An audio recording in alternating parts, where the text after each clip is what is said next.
भगवान श्री कृष्ण के बाल अवस्था से कई लीलाएं और कथाएं प्रचलित हैं। कई कथाओं में कृष्ण के मित्रों का जिक्र भी किया गया है। श्री कृष्ण के कई मित्र थे। उनकी सखा मंडली में मधुमंगल, सुबाहु, सुबल, भद्र, सुभद्र, मणिभद्र, भोज, तोक कृष्ण, वरुथप, सुदामा, मधुकंड, अर्जुन, विशाल, रसाल, मकरंद, सदानंद, चंद्रहास, बकुल, शरद, बुद्धि प्रकाश जैसे कई मित्र थे और इन्हीं में एक थे सुदामा, जो कि कृष्ण के खास और प्रिय मित्र थे। कृष्ण और सुदामा की मित्रता एक मिसाल है। बचपन के दिनों में ही कृष्ण ने सुदामा को वचन देते हुए कहा था कि मित्र, तुम जब भी संकट में खुद को पाओ मुझे याद करना, मैं जरूर अपनी मित्रता निभाऊंगा। और बाद में श्री कृष्ण ने अपना वचन निभाया भी। मित्रता का रिश्ता दुनिया में सबसे खूबसूरत होता है, क्योंकि ये रंग रूप, धन दौलत और भेदभाव से परे होता है। आज के समय में जब भी मित्र की बात होती है तो सबसे पहले कृष्ण और सुदामा का ही नाम आता है। कृष्ण और सुदामा से जुड़ी कई कहानियों में एक है ये कहानी।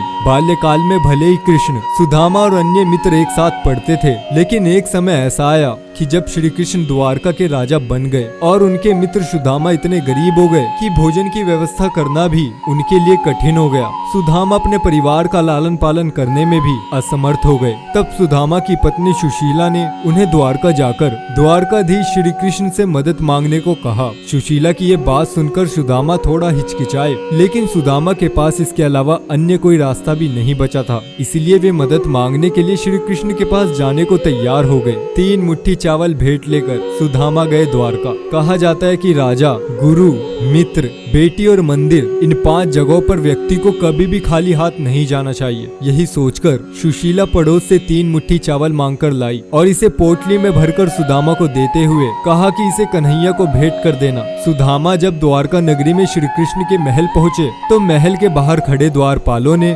सुदामा को हीन भावना से देखते हुए पूछा कि वो यहाँ किस लिए आए हैं। जब सुदामा ने अपना परिचय दिया और कहा कि वो श्री कृष्ण के मित्र हैं, तो द्वारपालों ने भीतर जाकर ये बात श्री कृष्ण को बताई। कृष्ण अपने मित्र सुदामा के आने का संदेश पाकर महल से द्वार के पास दौड़ दौड़ कर आ गए और सखा सुदामा को गले से लगा लिया। श्री कृष्ण ने आंसुओं से धोए सुदामा के पैर। कृष्ण सुदामा को महल के भीतर ले गए और उन्हें अपने राज सिंहासन पर बैठाकर अपने आंसुओं से उनके चरण धोए। कृष्ण को देख उनकी पटरानियां और महल में मौजूद सभी लोग आश्चर्यचकित रह गए। सभी ये सोचने लगे कि द्वारकाधीश ये किस व्यक्ति के चरण धो रहे हैं। कृष्णा ने वहाँ मौजूद सभी लोगों को बताया कि ये उनके सखा सुदामा है। 2 मुट्ठी चावल के बदले कृष्ण ने सुदामा को दी 2 लोक संपत्ति। कृष्ण ने जब सुदामा से कहा कि वो उनके लिए क्या संदेश लेकर आए हैं, इतना सुनते ही सुदामा को लज्जा आ गई और उन्होंने अपनी पोटली छिपाकर कहा कुछ भी नहीं। इतने में श्री कृष्ण बोले, क्यों झूठ बोलते हो सखा? क्या आज भी बचपन की तरह तुम मेरे हिस्से के चावल खाना चाहते हो? ये कहते हुए श्री कृष्ण ने खुद ही सुदामा से